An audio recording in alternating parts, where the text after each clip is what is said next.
Dr. Afonso Nuno Martins, welcome to the Neuroarchitect. Thank you, Maria. Thank you for the invitation. It's a pleasure and an honor. An honor. Thank you. So, first of all, please share with us your career path and what inspired you to focus on sustainability and humanitarian architecture. Well, I hope I don't take too much time to speak about that, but it's quite a story because I graduated in 90, so many years ago, and I would start my career as an architect, as a normal commercial architect, and I stayed there for more than 10 years. But by then, back then in the 90s, the past century, it was very difficult to recent graduates and to young professionals to get access to housing. So it was very complicated for us because there was not these facilities we have now with these loans and these hypothecs and the funding of the banks. So we created a housing cooperative in a small town in the north of Portugal, where I was not based because I was based in Lisbon. I went to study in Lisbon, but my parents were there. And we found a cooperative housing, me and some friends, also recent graduates, because to have a cooperative, housing cooperative back then was a way, it was an instrument to get access to land, to cheaper land. So that was well my starting point to have a social approach to architecture. I would say that my this embracing of humanitarian architecture, which is somehow I think it connects um, to your podcast, which, as I understood, focus on the relationship between architecture and neuroscience, and I think humanitarian architecture actually has a lot to do with that. It relates to the well being of humans. Yes, well, yes, of course, because this well-being, this principle of divine being, of course, is one of the bases of humanitarian architecture. So I would say that my career crossed three dimensions or three areas, which are the social, the environmental, and the cultural, and more recently, the spiritual, which also relates to well-being. So the first step was understanding that when you do a housing cooperative, you have to, you have to go deep, you have to delve into this social approach. And I was so lucky and so privileged back then to work with Álvaro Siza, to our greatest architect ever, Portuguese, Álvaro Siza, who was an expert in social housing. And we actually brought him to work with us, and I could spend like almost 2 years meeting him, regularly every 2 or 3 weeks. And it was beautiful to see how this great architect, which who by then was already a Pritzker awarded, was so humble, was so modest, and could speak with the members of this housing cooperative, very, closely. We had several meetings with the housing cooperatives. We had dinners, and during the dinners, he could, get to know people because he wanted that. It was not our kind of imposition. We didn't force anything, but it was for him very important to know people. He considered this region of Portugal a region that he didn't know yet, despite the fact that this is a very small country, Portugal, and we are similar. But for him, who never worked in that region of the country, there was a local cultural architecture and culture. So he wanted to know people better. So this approach to people, this feeling of how people, the perception of people about housing, about how it's to live in a neighborhood all together, participating, giving opinions about the project, makes me, understand well, I was a recent graduate back then, I came to understand how important was this approach. And if Álvaro Siza, this Pritzker Award architect, could do it, why shouldn't I do it? So I think that was the first um, direction I took. After some years, I, I was challenged to think about the relationship between architecture and urbanism and territory. And I could give some training about that topic. I was also somehow privileged for having a professor during my Ph.D. in urbanism in Barcelona, who was Joaquim Sabaté, who was in the late 90s, was working with the MIT in on the line of research, a research line called Cultural Landscapes and Heritage Parks. So this was uh,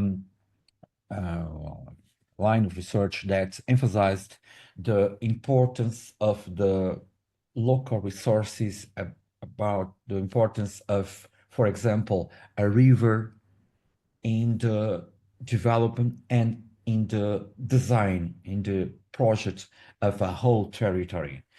And this makes me, inspired me to start a project, a similar project in Portugal, linked to a river, which was the river when I learned to swim, thanks to my dear father. And it's actually the river that crosses the city where I live right now, where I'm already based for 30 years, which is Coimbra, is the Mondego River. So this river has 257 kilometers from the mouth, from the fountain to the mouth. And thanks to this training I gave and to the collaboration of many students who actually are people graduated, architects, geographers, people from history, from engineer, from landscape architecture with several backgrounds, we developed this project about this river, and we called the Mondego River Heritage Park. So I worked in this project for several years. We started like kind of playing with a new approach here in Portugal, because this kind of projects were being developed in Catalonia, for example, by Joaquim Sabaté and his mates from MIT, and also in the US, other similar projects. And we start like a playing with this, and when we wake up one day, we sent the project to a design competition. It was a competition about projects linked to tourism, and we end up in the selection of 10 projects from all the world, selected for a congress and for a final exhibition competition. And then we started to accumulate, to send the project to other kind of competitions. We start to accumulate prizes.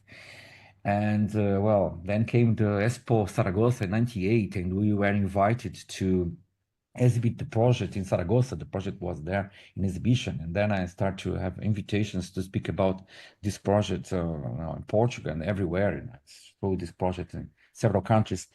So this understanding of the cultural landscape really brought me the sense of the value of the culture for people. And the first step was when I decided to finish my PhD, focus on a specific topic, which is building types. Building types is a kind of genome of architecture. It's what explains why the city we live in, why looks like, why the houses we live in look like. And this building type is a concept that was developed very early in the 18th century by Quatremer de Quincy in his architectural encyclopedia, and always attract the attention of theorists and practitioners of architecture, in particular in Italy in the 50s and 60s, by people like Saverio Muratori and then Carlo Monino. Actually, Aldo Rossi also wrote about that. So this concept makes us understand, or help us to understand, that behind a house there is always something that is a kind of genoma, a kind of ADN of the housing, and well, crossing this idea of the genesis of a house, the genesis of a territory in the concept of the cultural landscape, which is the result of the transformation of a natural landscape by people, by working people. It's the result of the work. And also, crossing these with this social approach, well, I end up at some point to focus on sustainability and to understand that the world we live today is a world sometimes very unfair, very unjust. And when I was invited to go to Rio de Janeiro in 2012 for a summit, it was a summit that was celebrating the Earth Summit. And I was invited as a keynote speaker to go there to speak about the project, about the river, the cultural heritage park. It was a turning point for me because I understood that, well, sustainability was becoming a buzzword. People start to get advantage of this concept, to justify any kind of projects. I was actually very upset in that conference. Well, I end up, well, maybe disappointing my hosts because I was prepared to do a speech and I decided not to do it. And I decided to make a kind of, I don't know how to call it, a manifest, an alert to people to be aware of what we are going, because I understood that in that conference, for example, there was some scholars like myself by then. I was already teaching at the university, teaching architecture. Some scholars were trying to justify the deforestation of Amazonia by using sustainability as well, a justification, and it was not something that I could agree with. And in the same conference, we had a young researcher who was showing and demonstrating with his research that people from Amazonia, the native people from Amazonia, could thrive, could survive, and could thrive just by cultivating the natural products, like, for example, this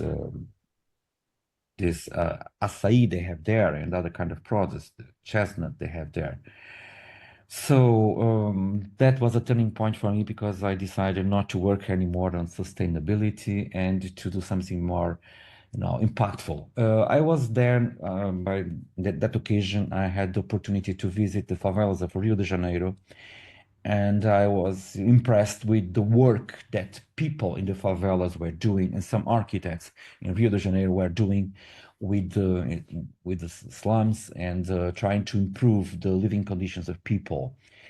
This process is a very well-known process, and it really impressed me. And it was, but just by coincidence, when I came back to Portugal from that conference, we were living a moment. It was just after the earthquake, the big earthquake in Haiti, and also then after that the earthquake in Japan, the Fukushima disaster. And well, some friends also challenged me, and I challenged them. We challenged each other to create an NGO to work in this area, because by then the Catholic Church in Portugal was doing a fundraising, and they could collect. It was the Caritas behind this fundraising, Caritas of Portugal, and they could collect 1 million euros. And one of my friends, colleague and a friend, was in a mission with the president of Caritas in Haiti, and they brought this 1 million euros to Haiti, and the intention was to give that amount of money to someone that was in Haiti doing a good project. And what they saw there in the aftermath of the earthquake, like some months after the earthquake, was a big mess, a chaos, and an environment of corruption. So the president of Caritas, which was a professor, a high school professor, but a very, um, careful person, he decided to return to Portugal with the million euros in the luggage. He didn't give the money to anyone because he understood that the money was not going to the good hands. And this money ended up in the hands of an NGO based in Madrid. It was an NGO who was by then run by a Portuguese architect, because this NGO was, well, their eyes, it was reliable, doing good work. So they give the money to this NGO, and this NGO after then start to work in Haiti and using that money. But by then we thought, my God, if we could have 1 million euros in our hands, what beautiful things we could do with this amount of money. And then it developed. So with time, you Oh, got yeah, more yeah. interested into the humanitarian more than Yes, the yeah, we created this sustainable. NGO. And We created this NGO, which was called the Building for Humanity, mhm. Designing and Reconstructing Communities Association.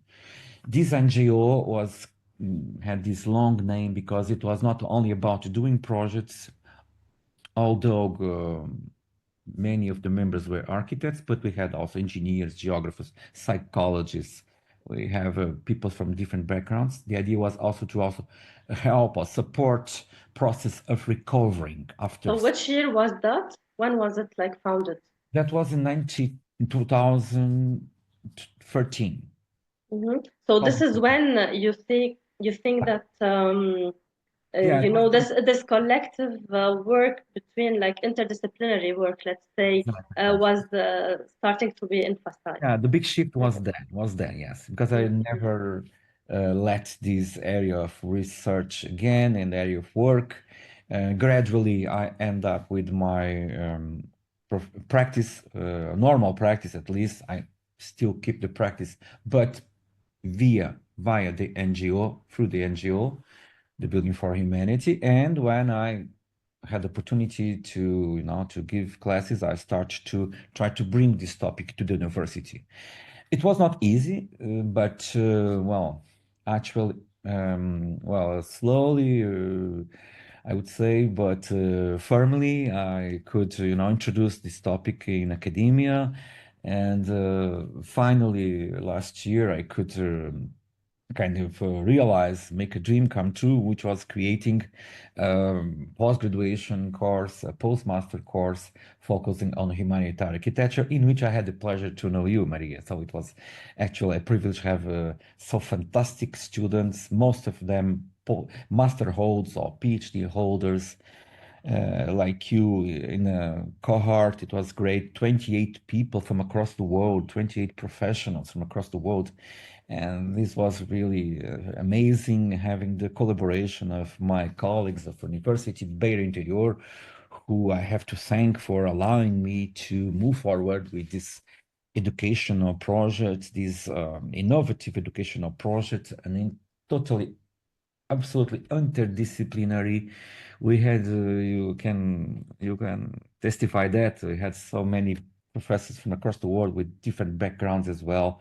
We had psychologists, we had geographers, we had risk management experts, we had also architects, but we had, well, all the areas that I think can be important for the role of architects, and not only architects who are in the field trying to support recovery, rebuilding, and housing improvement conditions.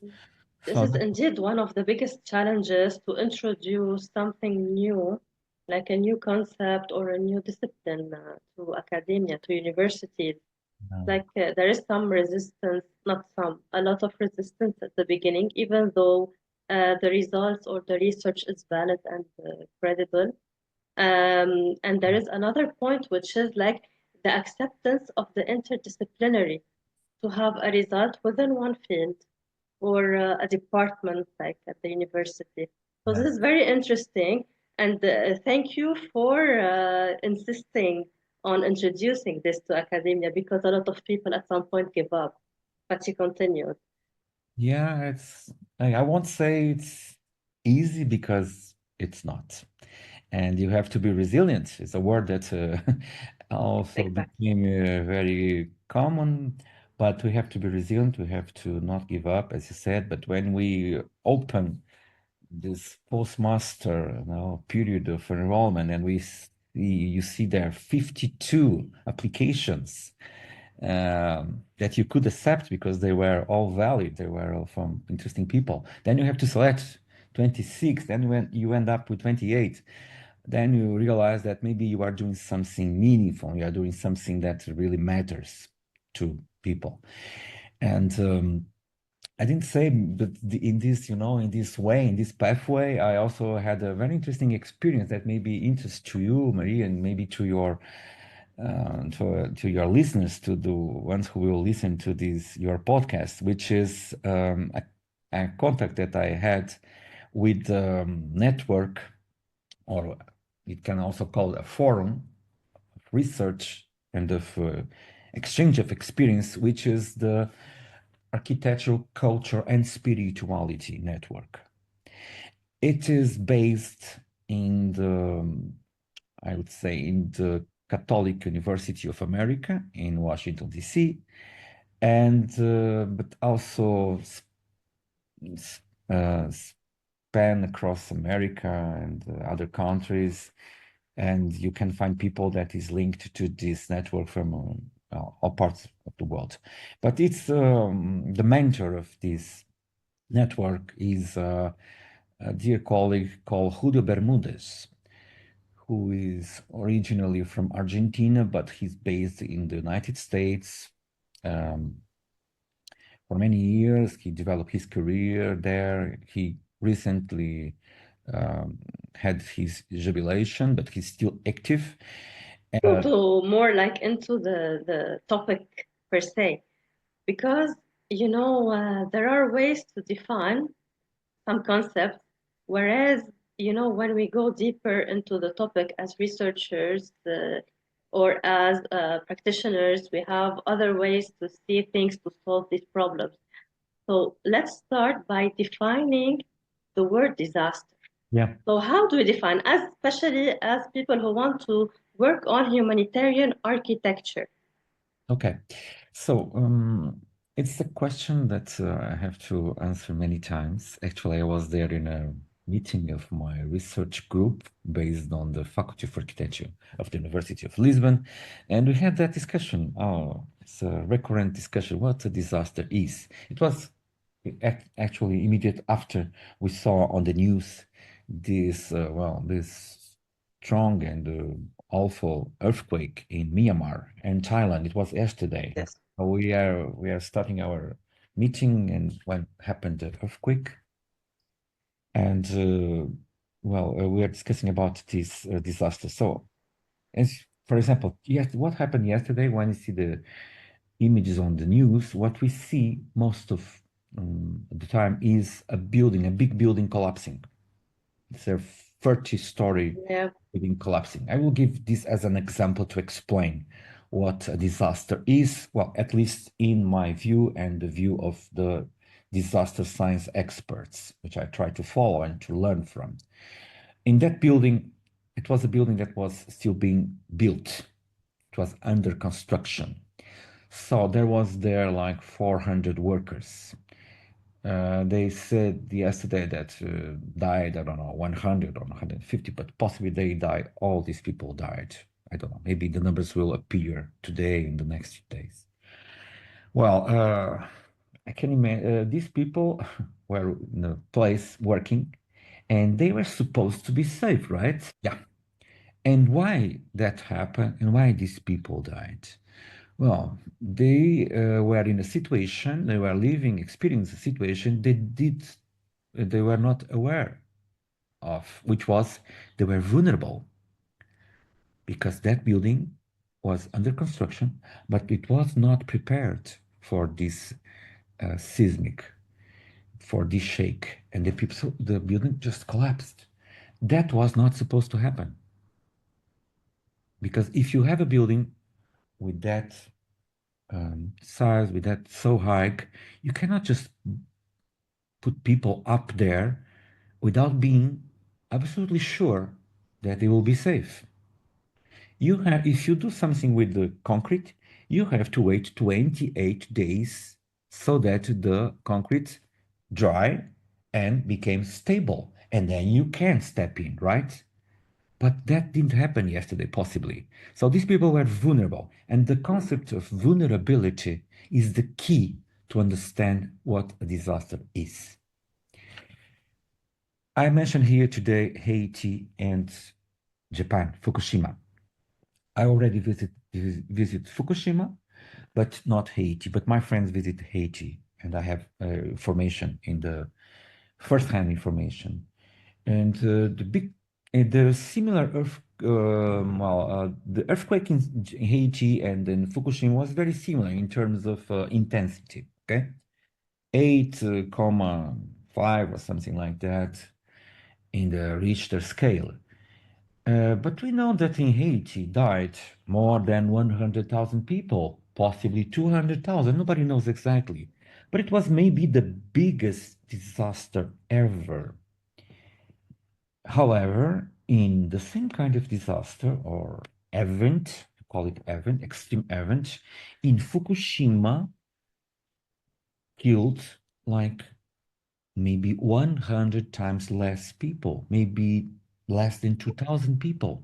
Because Fukushima is complicated because it's a triple disaster. They had the earthquake, they have the tsunami, and then the nuclear power uh, problem as well.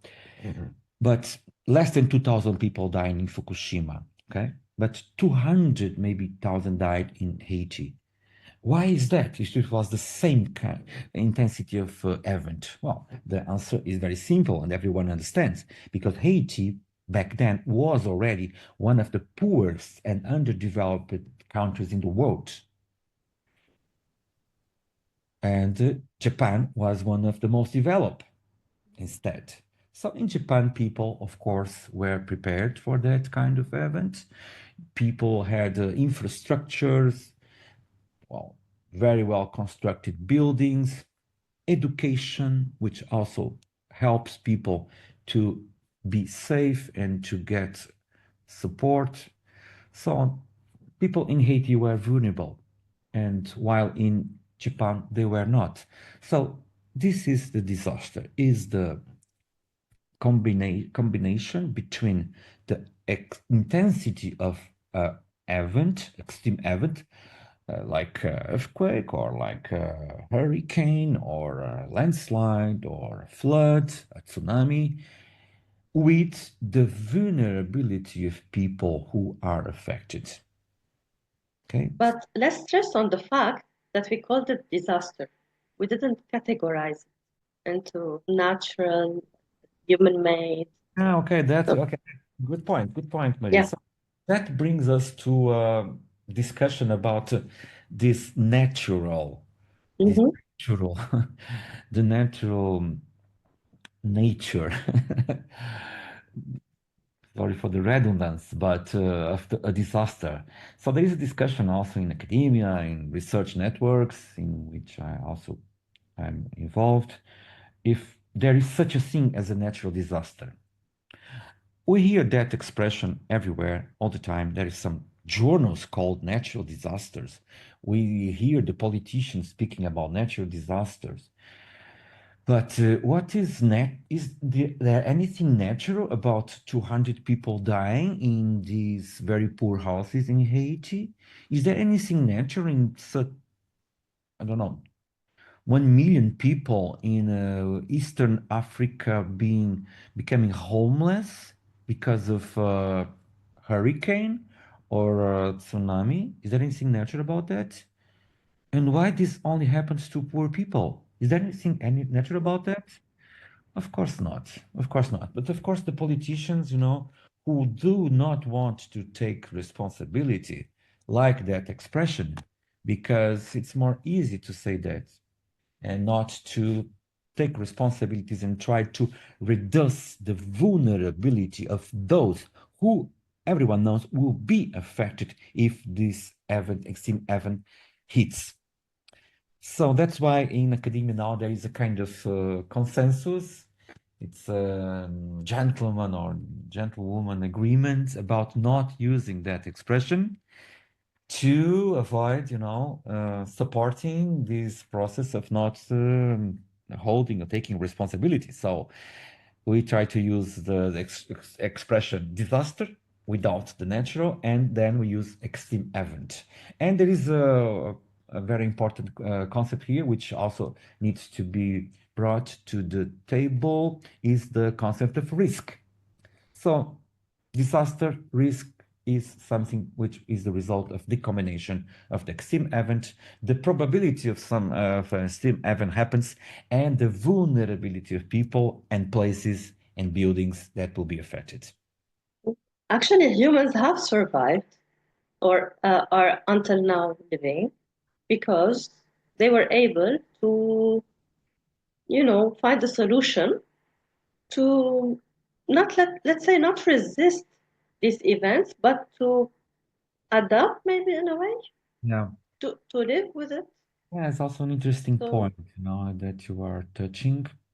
yeah, so when the solutions for a city Yeah. attack nature, nature will take back its natural flow Mm. and it will hit back. Not because it wants to hit, but because the human intervention was not adequate to the conditions of this nature of the city. For example, to build on a river. So Yeah. the river will come back to its flow. So here we're not talking about the nature making a disaster to us. It's about us not intervening correctly within the frame of the city. Well, very timely point, Maria. Very timely point, very pertinent. We saw recently that disaster in Valencia in Spain. Spain is a very developed country. Valencia is one of the most developed cities we can visit.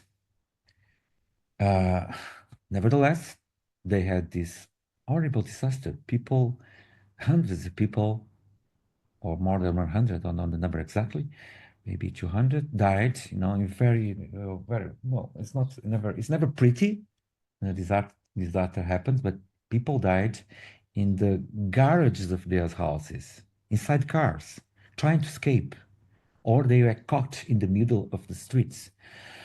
And why happened that? Because they changed the course of a river and they didn't, make the perfect accounts about the consequences of this changing of the course of a river. And because they underestimated climate change, some people and some societies are still, needing to really accept that and to change things in city, to introduce changes and adaptations, as you said, to this new reality we are experiencing. So what happened in Valencia is really showed us what climate change means these days, because they got more water, more rain in a couple of hours than they usually had in a year. And our cities cannot withstand that. Let's say also that we build in ways sometimes that will shake maybe the earth, like it accelerates, let's say, some earthquakes. It can accelerate some tsunamis, and the type of buildings also, the type of materials that we use, sometimes we prioritize. Maybe technology is very nice. We are made to be motivated and to develop this world, but sometimes maybe technology will defy nature in a way. Yeah, And yeah, yeah. I will take advantage of this.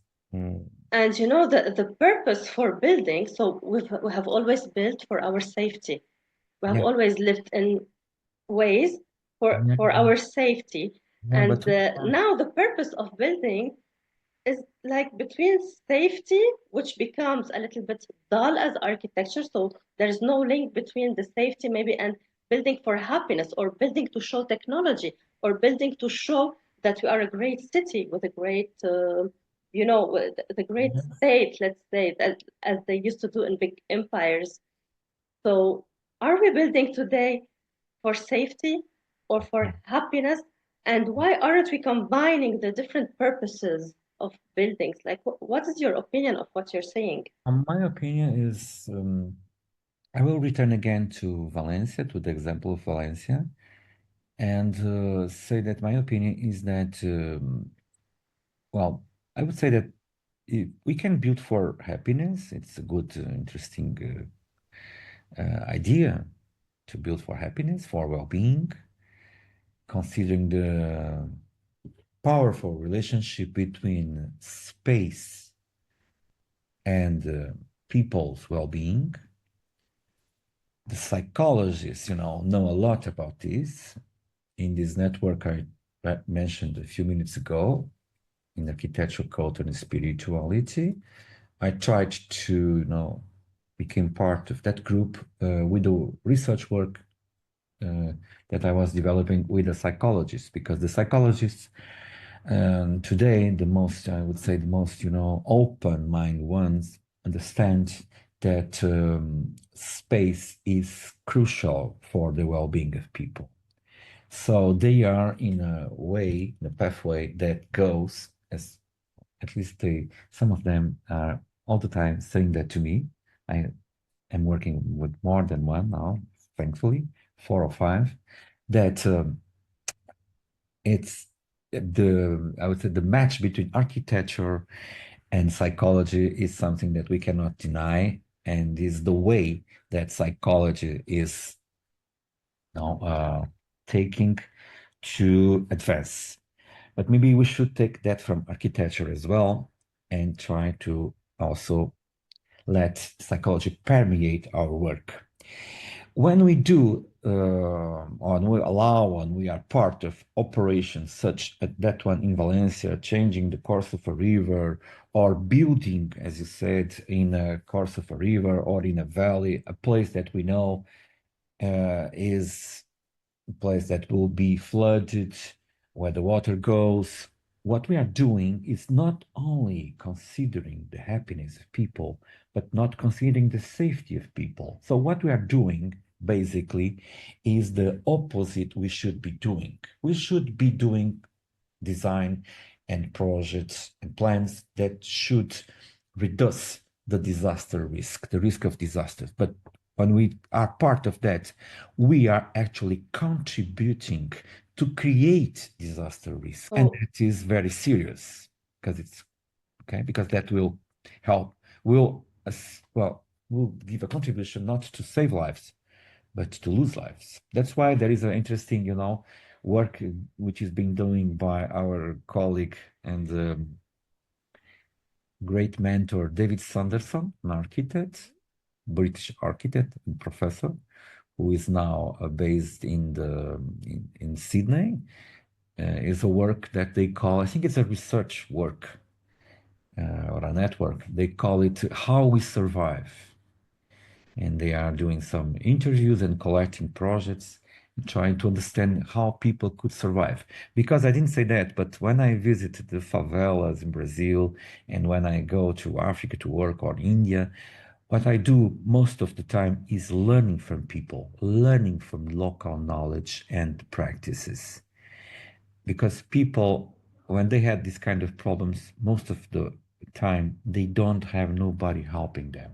Including in Valencia, people, were having, after the disaster, they were in the streets, uh, with demonstrations, and protesting against the lack of support of the regional government, and because they didn't feel the support and the emergency services working.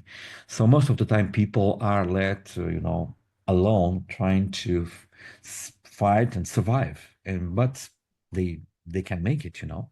In our postmaster course, Humanitarian Architecture, Infrastructure and Incremental Housing for Crisis, you saw like your mates, our participants from Mozambique, how they showed the approach they have in Mozambique for surviving most of the time. It's a question of survivance. But the But you know, my goal is not for people to survive, it's to live.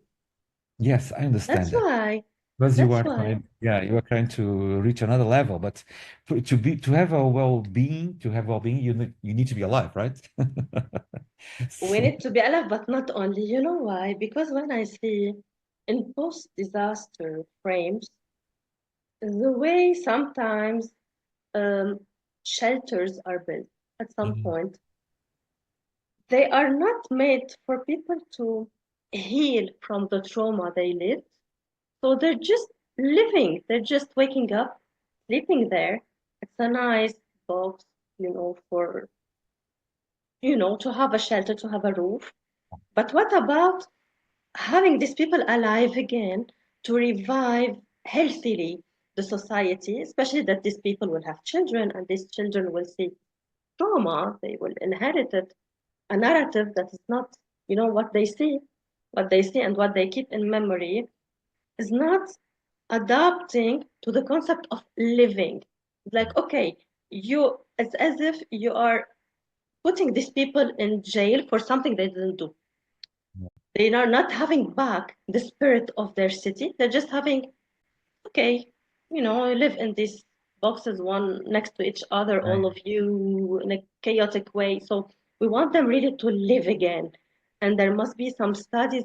So this is the humanitarian, to bring back the human in these people after a disaster.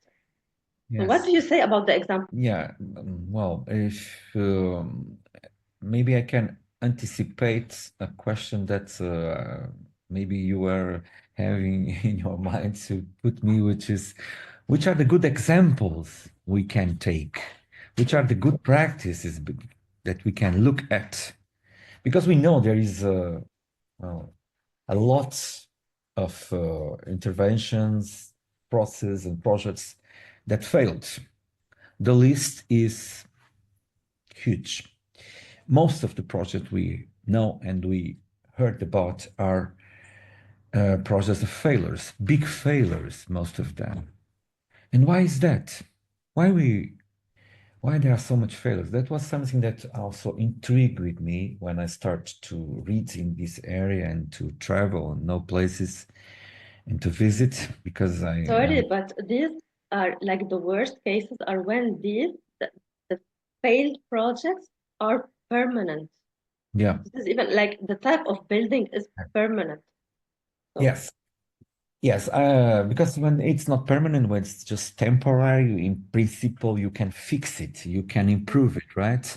it's reversible. Yeah, exactly. That's why there is also a discussion about going on about the role of these shelters. That the how much should the society invest in sheltering projects, or saving the money for permanent solutions, for permanent housing instead, because there are different approaches in this area, and you can spend uh, $100 in a very simple shelter, produced massively by enterprises, or you can just have a tent provided by the International Red Cross, or you can build very interesting, beautiful, elegant, charming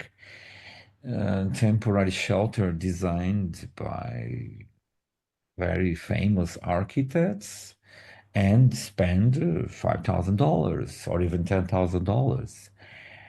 But when you multiply this number by 1,000 shelters, you see that maybe with that amount of money, you could have built many houses, many permanent houses, and maybe address not only the needs of people.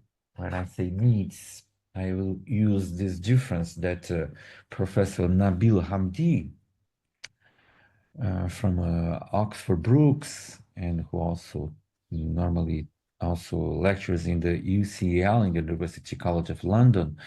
Well, Nabil Hamdi speaks about the difference between needs and needs which are immediate needs and aspirations, which are needs in the long term. And I think, Humor, you are speaking about, when you speak about well-being, when you highlight the importance of well-being, you are already thinking about the next step. Okay, and we know from inquiries and from science that when people are uh, when people are provided with the immediate needs, like when there is a disaster, like health care, and a safe roof to be under, they immediately, after just a few days or a few weeks, they start to want something more. They start to want to get back to their previous lives. They start to speak about livelihoods. They want to go back to their previous livelihoods. They want to work, they want to have children in the school, etc. That's normal. It's part of the human nature, right? So that's I think, an important question and something that should be always considered. In my opinion, the problem resides in the fact that the human assistance, the humanitarian system, normally is dominated by big corporations, by big donors, so-called big donors, which provides the money. Even if we are talking about governments, it's almost the same. They provide the support, they provide the donations, but they want results. They demand results, and they demand results in a very short term. They want to know at the end of the month, at the end of, well, in a time span of 6 months, or at the end of the year, for their annual report, how many people were sheltered, how many people got a shelter, how many people are already sleeping under a roof. And this maybe is not possible to combine with sustainable, with long-term project that, for example, gives people the possibility of participating, being involved, being part of the recovery process. And we know also by experience, by the study, many studies of recovery process, when people are not involved, where they are not allowed to participate, these projects are likely to be unsuccessful in the long term. Just to give an example, I think, very illustrative, in Brazil, big country, more than 250 million people, they have a big lack of decent housing. There are in Brazil like more, the numbers are about 1/5 or 20% of the population living in slums, in favelas. And they developed a massive housing program, state massive housing program called Minha Casa Minha Vida, which means in English, My House, My Life. It was a project with good principles. The name is very appealing. And by then, the president, Dilma Rousseff, was in office in Brazil. The presidents, they had this goal of providing 5 million houses in, in a short time span, like 5 years. And they did it. Incredibly, they did it. They succeeded. But now you can ask, okay, but are these people now okay? Most of these people were relocated from the slums, from the favelas. And then you ask, okay, are these people happy? Did they get what they want? Well, the fact is that many of the people who were relocated already left these houses. They were relocated, but while the favelas were like in Rio de Janeiro, inside the city, and people start to have their normal life, their children in the school. They were, like 20 minutes or half an hour from their work, no matter either walking or taking a bus. They were relocated to places that were 40, 50 kilometers, 60 kilometers from the city where they belonged to, where they had their jobs. And people start to arrive late to work, start to lose their jobs. Children start to not arriving on time to school. Their life became a mess. What they did? Well, they just left these houses empty and they got back to the cities and built a new shack, a new cabin in the favelas, a new temporary house, and they get back to the place where they lived all their lives with their families. So it was a big unsuccess, and you see, it's like nobody thought about that. Nobody thought that maybe it's not just about providing houses, as you said, providing a roof, about providing square meters. It's not only about that. It's about asking people, will this place meet your needs? Will this place fit your normal life? Can you keep your job? Because these new neighborhoods, they did these new urban settings. There's nothing there besides houses. You look at the images, the images are very, well, deprimant, like depressing. Yes, they make you sad from even by looking at it.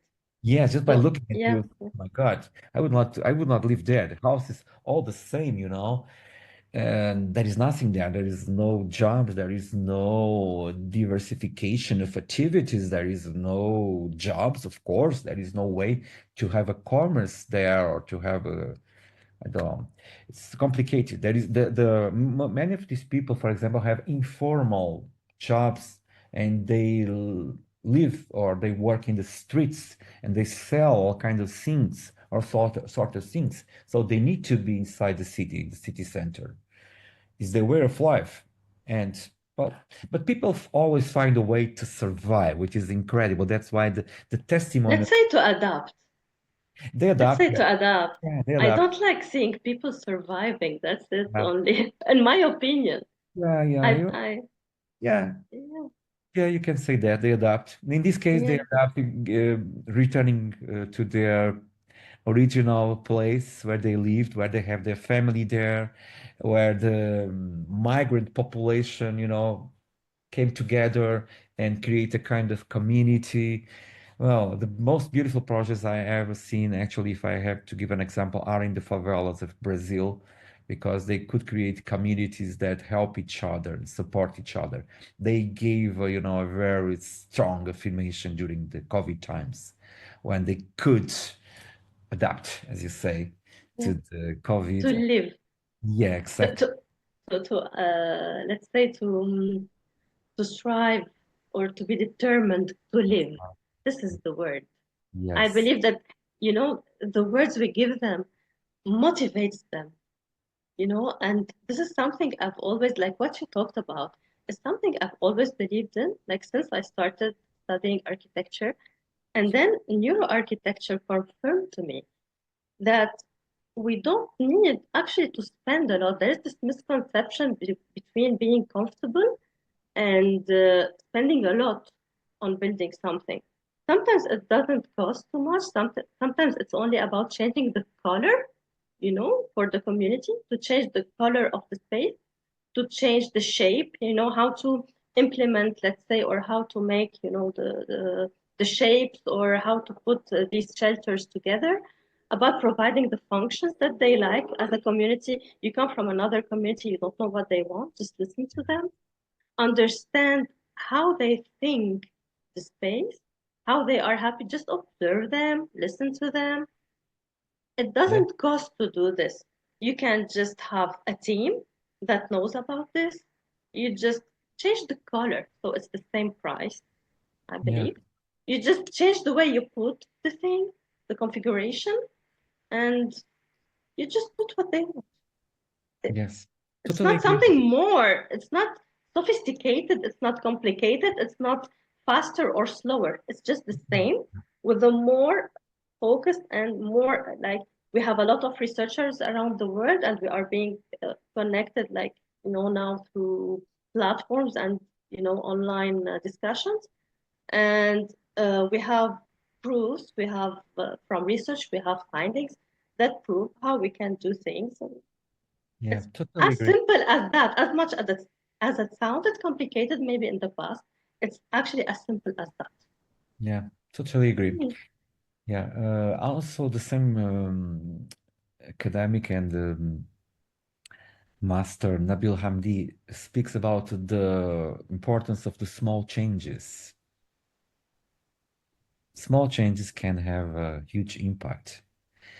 And sometimes we just need to be more humble. Maybe we have to let go this idea. For example, if you are thinking as architects, letting go this idea of being this uh, overwhelming, dominant designers and